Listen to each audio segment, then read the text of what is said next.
اللہ کے رسول صلی اللہ علیہ وسلم سے ایک صحابی نے سوال کیا ہے کہ ہم جہاں رہتے ہیں میرے پڑوس میں 2 عورتیں ہیں، ایک عورت ایسی ہے جو بہت نماز پڑھتی ہے، بہت روزے رکھتی ہے، تہجد بھی پڑھتی ہے، اس کی کبھی کوئی نماز قضا نہیں ہوتی ہے، روزے بھی رکھتی ہے، بہت عبادت کرتی ہے، لیکن سماج کے لوگوں کے ساتھ، پڑوسیوں کے ساتھ، گاؤں والوں کے ساتھ، محلے والوں کے ساتھ اس کا اخلاق اچھا نہیں ہے، طور طریقہ اچھا نہیں ہے، رہن سے یہ نہیں دیکھا کہ وہ نماز کتنی پڑھتی ہے، روزہ کتنا رکھتی ہے، حج کتنا کرتی ہے، نبی اکرم کی زبان سے فوراً یہ جملہ نکلا، ہی فی النار، وہ جہنمی ہے۔ کہاں چلی گئی نماز؟ کہاں چلے گئے روزے؟ کہاں چلی گئی تہجد؟ پوچھنے والا پوچھ رہا ہے، اے اللہ کے نبی بہت عبادت کرتی ہے، بہت روزے رکھتی ہے، بہت نمازیں پڑھتی ہے، تہجد بھی نہیں چھوڑتی ہے، لیکن عبادت گزار تو بہت بڑی ہے، لیکن محلے کے لوگ، سماج کے لوگ اس سے خوش نہیں رہتے ہیں، یعنی اس کا اخلاق اچھا نہیں ہے، اس کی زبان اچھی نہیں ہے، لوگوں سے گفتگو وہ اچھی نہیں کرتی۔ اللہ کے نبی سے پوچھنا چاہا کہ اس عورت کی عبادت کا کیا ہے، تو اللہ کے نبی نے کیا کہا؟ ہی فی النار، وہ دوزخ میں جائے گی، جہنم میں جائے گی۔ کہا اللہ کے رسول ایک اور عورت رہتی ہے ہمارے بغل میں، وہ نماز تو کم پڑھتی ہے، صرف فرض پڑھ لیتی ہے، نوافل کا اہتمام زیادہ نہیں کرتی ہے، صرف فرض روزے رمضان کے رکھ لیتی ہے اور بقیہ نفلی روزے نہیں رکھتی ہے،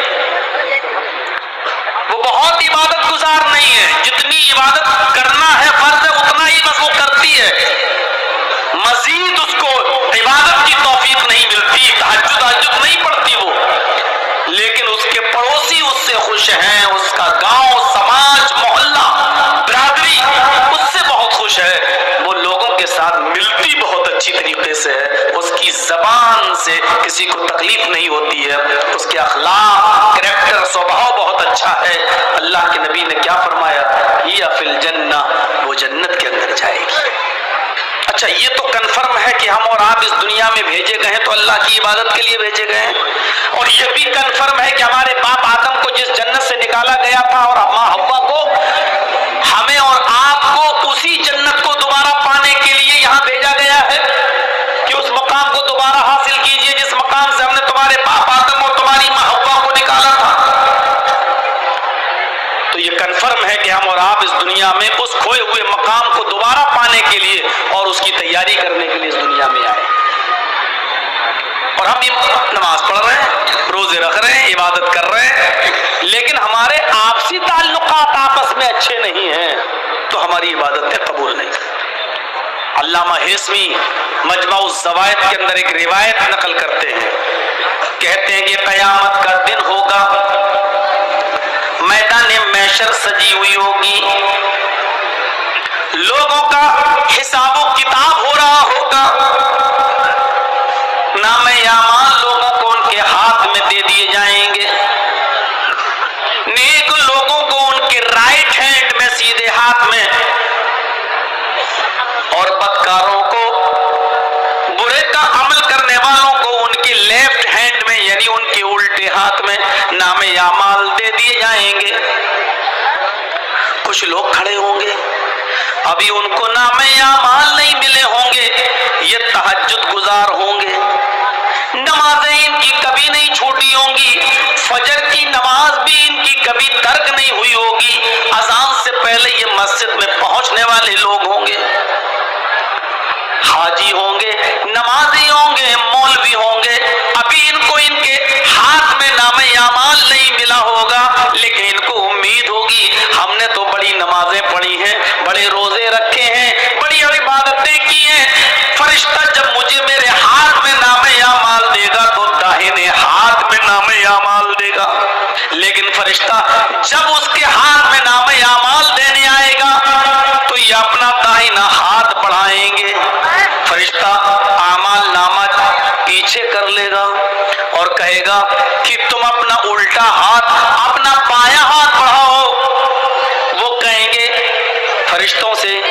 کیا کہہ رہے ہو؟ بایاں ہاتھ؟ ہم نے تو نمازیں پڑھی ہیں، ہم نے تو روزے رکھے ہیں، ہم نے تو حج کیے ہیں، ہم نے تو تہجد پڑھی ہیں، ہمیں الٹے ہاتھ میں نام اعمال کیوں دو گے؟ فرشتہ کہے گا میں یہ کچھ نہیں جانتا، میرے رب نے تمہیں الٹے ہاتھ میں نام اعمال دینے کا حکم مجھے دیا ہے، بڑھاؤ اپنا بایاں ہاتھ۔ یہ نمازی، یہ روزدار، یہ تہجد گزار، یہ حافظ، یہ مولوی، یہ حاجی مجبور ہو کر اپنا بایاں ہاتھ بڑھائے گا اور اس کو اس کے الٹے ہاتھ میں نام اعمال دے دیا جائے گا۔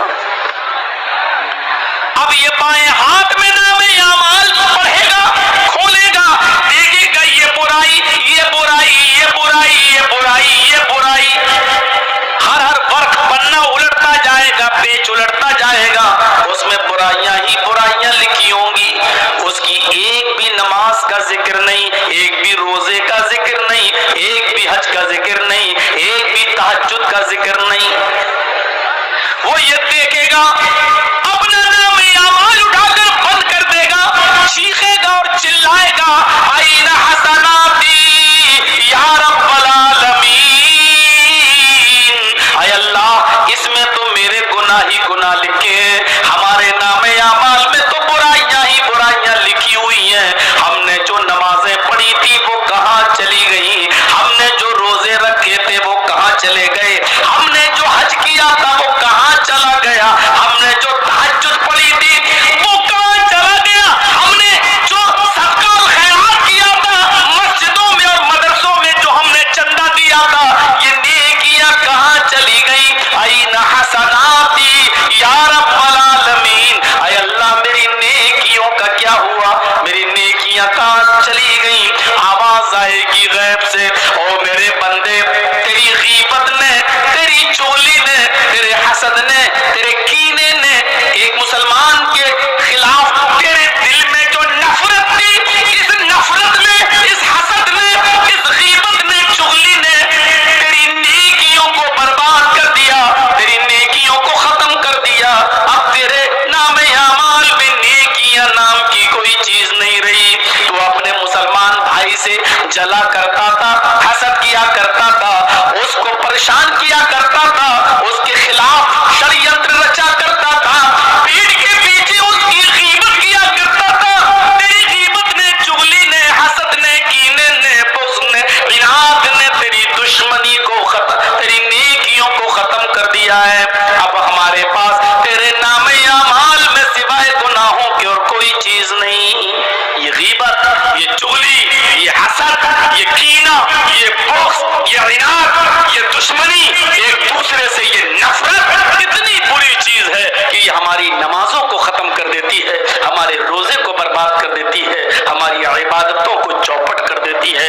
ہم نماز پڑھ رہے ہیں لیکن باہر نکل کے آئے اپنے بھائی کی غیبت کرتے ہیں، یہ نماز ہماری ختم کر دی جاتی ہے، ثواب سے ہمیں محروم کر دیا جاتا ہے۔ ایمانداری کے ساتھ بتائیے ہمارے سماج میں یہ برائی چل رہی ہے کہ نہیں چل رہی ہے، یہ عام ہو چکا ہے یا نہیں ہو چکا ہے؟ قرآن پڑھیے، انما المؤمنون اخوہ فاصلحوا بین اخویکم، یہ دو چیزیں ہو گئی۔ پہلے تو اللہ نے کہا انما المؤمنون اخوہ، سب مسلمان مومن آپس میں بھائی ہیں، پہلے ایک رشتہ جوڑا، پہلے اہمیت بتائی۔ دیکھو ایک مسلمان کو دوسرے مسلمان کی عزت اسی طرح کرنا چاہیے جس طرح وہ اپنے بھائی کی کرتا۔ کوئی اگر اس کے بھائی کو گالی دے دے تو اس کو برداشت نہیں ہوتا ہے، ایسے ہی اگر کوئی کسی مسلمان کو ستائے تو اس کو برداشت نہیں ہونا چاہیے، اس کو اپنے بھائی کی طرح سمجھنا چاہیے۔ پہلے ایک رشتہ جوڑا، انما المؤمنون اخوہ، دنیا کے اندر جہاں بھی مسلمان ہے وہ تمہارا بھائی ہے، اور پھر دوسری چیز بتائی فاصلحوا بین اخویکم، جب تمہارے دو بھائیوں کے درمیان کسی بات کو لے کر تنازع ہو جائے، جھگڑا ہو جائے، اختلاف ہو جائے، کسی بات کو لے کر من مٹاؤ ہو جائے، کسی بات کو لے کر ان دونوں کے درمیان جدائی ہو جائے، تو یہ گاؤں والوں کی ذمہ داری ہے، یہ سماج کی ذمہ داری ہے، یہ پوری قوم کی ذمہ داری ہے کہ ان دو مسلمان بھائیوں کے درمیان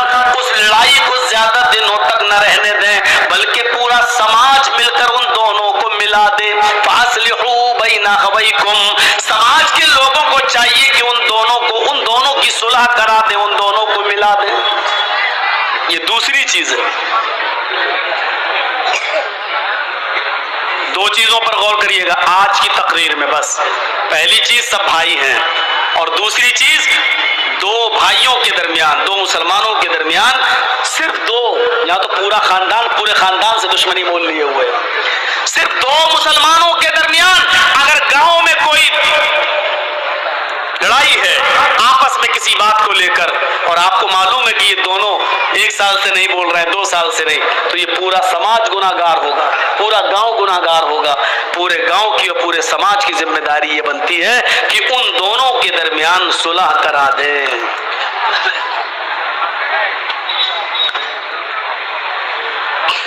صلح کرانے کے لیے ایک حکم اور دیا ہے.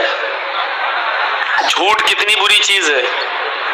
کوئی اگر اپنے منہ سے جھوٹ بولتا ہے تو اللہ کے نبی صلی اللہ علیہ وسلم نے فرمایا کہ جب کوئی بندہ جھوٹ بولتا ہے تو اس کے منہ سے اتنی گندی بدبو نکلتی ہے کہ اس کی بدبو سے فرشتہ 1 میل دور بھاگ جاتا ہے.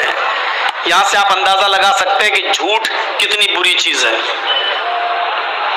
ایک حدیث میں آتا ہے کہ اللہ کے نبی سے کسی صحابی نے پوچھا، اے اللہ کے رسول کیا مومن بزدل ہو سکتا ہے؟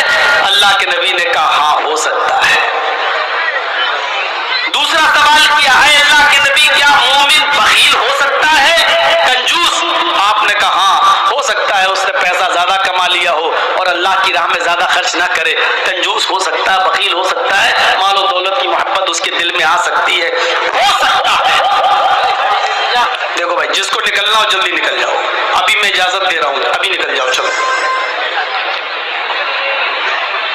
تو چھوٹا سا دیکھیے، ابھی وہاں جا کے کیا کرے گا، اس کی تو شادی بھی نہیں ہوئی ہے. تو میں عرض یہ کر رہا تھا کہ وہ جھوٹ کتنا برا ہے کہ اللہ کے نبی نے کہا کہ ہاں مومن بخیل بھی ہو سکتا ہے، مال و دولت کی محبت اس کو آ سکتی ہے، بزدل بھی ہو سکتا ہے، بخیل بھی ہو سکتا ہے. پھر پوچھنے والے نے پوچھا، اے اللہ کے رسول کیا مومن جھوٹا بھی ہو سکتا ہے، کیا جھوٹ بھی بول سکتا ہے؟ تو اللہ کے رسول نے کلیئر کر دیا، فرمایا واللہ المومن لا یکذب، اللہ کی قسم جھوٹ بولتا ہو وہ مومن ہو ہی نہیں سکتا. مومن اور جھوٹ، مسلمان اور جھوٹ، یہ دو الگ الگ چیزیں ہیں. مسلمان اور جھوٹ نہیں. مسلمان میں بزدلی آ سکتی ہے، میدان جنگ میں لڑ رہا ہے، کافروں سے لڑ رہا ہے، دیکھا یہ بہت زیادہ بھاری پڑ رہے ہیں، نہیں ہمیں مار ڈالیں گے، پیٹ پھیری، چپ چاپ سے بھاگ گئے میدان چھوڑ کر. حالانکہ یہ بھی گناہ ہے، نہیں بھاگنا ہے میدان جنگ میں سے، چاہے موت ہی آ جائے، لیکن پیٹ دکھا کے نہیں بھاگنا، یہ بھی گناہ ہے. لیکن اللہ کے رسول نے کہا اس کی وجہ سے آپ کو ایمان سے نکالا نہیں جائے گا. گناہ ہے لیکن مومن رہو گے، اس کا گناہ تمہیں پڑے گا. مال و دولت کی محبت ہے، صاحب آپ نے 1000 کمایا، دے دو نا 100 روپے مدرسے کو، نہیں صاحب 50 لے لو، نہیں. بخیلی آ سکتی ہے، مال و دولت کی محبت آپ کو گھر کر سکتی ہے، لیکن اس کی وجہ سے آپ کو ایمان سے خارج نہیں کیا جا سکتا ہے، آپ مومن رہیں گے. لیکن پھر پوچھا کیا مومن جھوٹا بھی ہو سکتا ہے؟ تو اللہ کے رسول چونک گئے اور یک بیک بولے، نہیں، مومن کے اندر جھوٹ کی صفت پیدا نہیں ہو سکتی، جو جھوٹ بولے وہ مومن نہیں. لیکن یہاں اللہ کے نبی کیا کہہ رہے ہیں، اگر دو مسلمان آپس میں لڑ جائیں اور ان دونوں میں 3 دن سے زیادہ نفرت بھر جائے، 3 دن سے زیادہ وہ گفتگو نہیں کر رہے ہوں، تو سماج محلے کے لوگوں کو چاہیے کہ ان میں صلح کرائی جائے. اگر صلح کرانے میں محنت کر رہے ہیں اور صلح نہیں ہو رہی ہے، یہ لوگ آپس میں ایک نہیں ہو رہے ہیں، 1000 کوششیں کرنے کے باوجود بھی دو مسلمان بھائی آپس میں ایک نہیں ہو رہے ہیں، لیکن آپ کو معلوم ہے کہ جھوٹ اگر بولا جائے تو یہ ایک ہو جائیں گے. اللہ کے نبی یہاں جھوٹ بولنے کی اجازت دے رہے ہیں. کیا کہہ رہے ہیں؟ لیس الکذاب الذی یصلح بین الناس. ان دو مسلمانوں کے درمیان اگر صلح کرانے کے لیے، ان کو ایک کرنے کے لیے اگر تمہیں جھوٹ کا سہارا لینا پڑے تو بول دو، تم جھوٹ بول کر ان کو ایک کر دو، تمہیں گناہ گار نہیں لکھا جائے گا، تمہیں ایمان سے خارج قرار نہیں دیا جائے گا. یعنی دو مسلمانوں کو ایک کرنے کے لیے جھوٹ بولنے کی اجازت دے دی گئی.